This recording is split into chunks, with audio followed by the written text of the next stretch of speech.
ایک دن پریوں کی شہزادی نور گل آسمان پر اڑتی ہوئی جا رہی تھی۔ اس کے پر چاندنی سے روشن تھے اور اس کے ساتھ سنہری جگنو چمک رہے تھے۔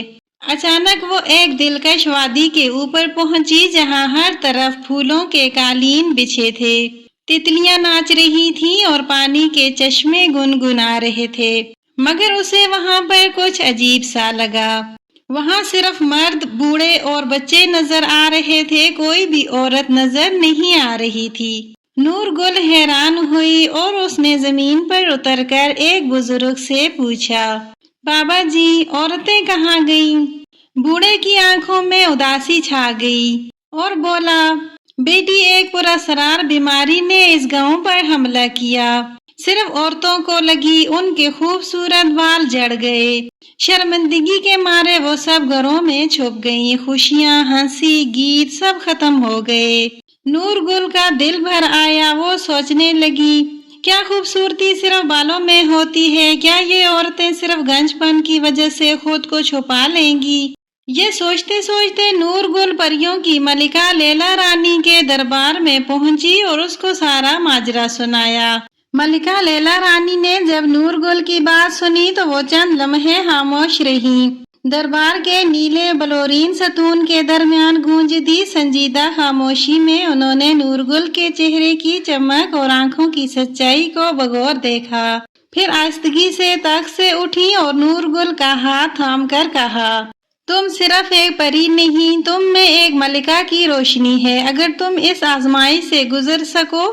نور گل چونکی، کیسی آزمائش؟ لیلا رانی نے کہا، پریوں کی وادی کے اس پار دو بلند پہاڑ ہیں، کالے اور سفید۔ یہ دونوں صرف سال میں ایک بار 5 منٹ کے لیے الگ ہوتے ہیں۔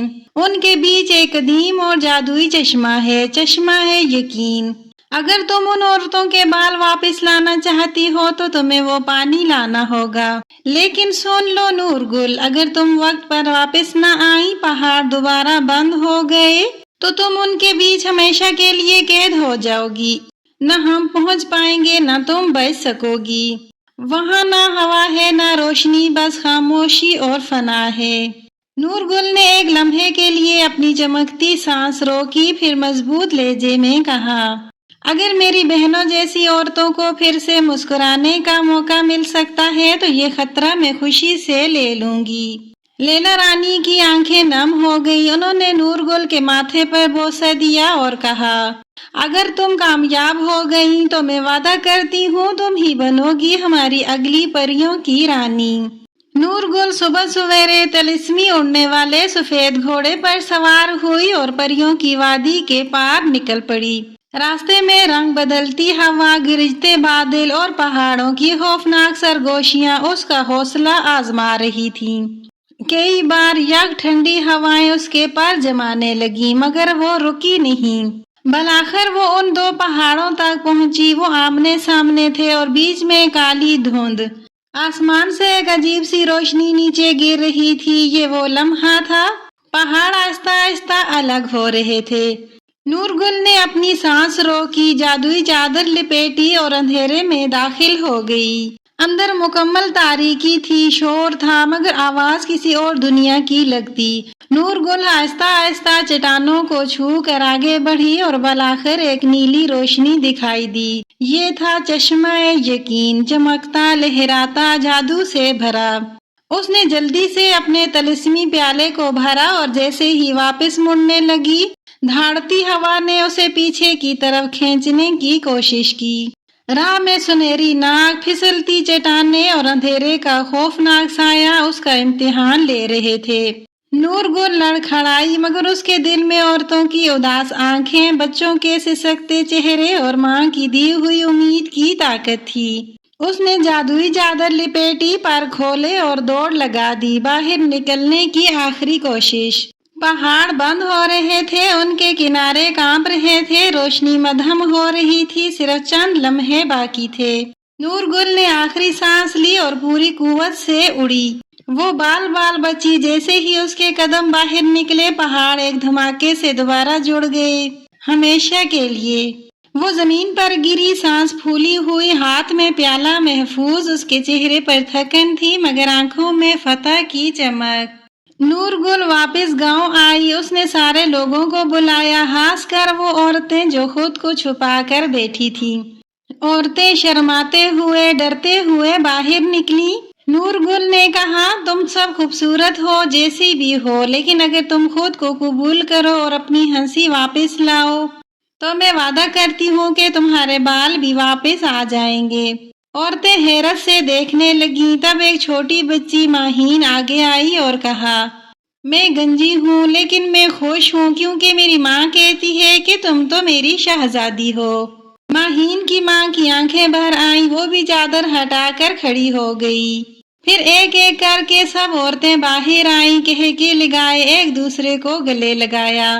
نور گل نے نرمی سے کہا، تم خوبصورت ہو جیسی بھی ہو، تمہاری مسکراہٹ، تمہارا دل، تمہارا حوصلہ سب سے بڑا جادو ہے، مگر اب وقت ہے جادوئی پانی کا۔ اس نے ایک ایک عورت کے سر پر چشمہ یقین کا پانی چھڑکا، پہلے خاموشی، پھر روشنی، پھر حیرت۔ ہر عورت کے سر سے سنہری چمکتے خوبصورت بال اگنے لگے، کسی کے سیاہ، کسی کے بھورے، کسی کے سنہری اور کسی کے سفید، مگر سب جیت کی نشانی۔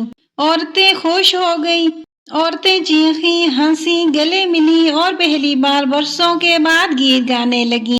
بچے ناچے، مردوں کی آنکھوں سے خوشی کے آنسو بہے اور پورے گاؤں میں ایک نئی زندگی جاگ اٹھی۔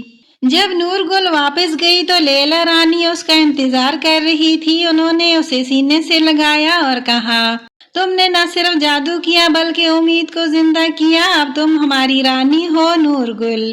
اور یوں نور گل بنی پریوں کی نئی ملکہ، جس کا دل سب سے روشن تھا۔ گاؤں کا نام اب گنجا گاؤں نہ رہا بلکہ سب نے اسے پریوں کی وادی کہنا شروع کر دیا، وہ جگہ جہاں خوبصورتی ظاہری نہیں بلکہ دل کے یقین سے جنم لیتی ہے۔ نور گل صرف ایک پری نہیں تھی، وہ امید کی روشنی تھی جو اندھیروں میں جگمگائی۔ نور گل نے سکھایا کہ جادو ہاتھوں میں نہیں، دل کے حوصلے میں ہوتا ہے۔ اس نے اپنی جان کو خطرے میں ڈال کر دوسروں کے چہروں پر مسکراہٹیں لائیں۔ وہ وہی تھی جو خود جل کر دوسروں کے اندر روشنی کر گئی۔ نور گل کی کہانی ہمیں سکھاتی ہے کہ اصل خوبصورتی وہ ہے جو دل سے پیدا ہوتی ہے، اور اصل طاقت وہ ہے جو دوسروں کے لیے کھڑی ہو۔ خود اعتمادی ہی اصل جادو ہے۔ جب تم خود کو دل سے قبول کرتے ہو تو پھر دنیا کا کوئی اندھیرا تمہیں گرا نہیں سکتا۔ یہ تھی آج کی خوبصورت کہانی خوشبو کہانیاں ٹی وی پر۔ اگر آپ کو ہماری کہانی پسند آئی ہو تو لائک کریں، چینل سبسکرائب کریں اور کمنٹس میں بتائیں کہ آپ کو سب سے زیادہ کیا سبق ملا۔ ملتے ہیں اگلی کہانی میں، تب تک کے لیے اللہ حافظ۔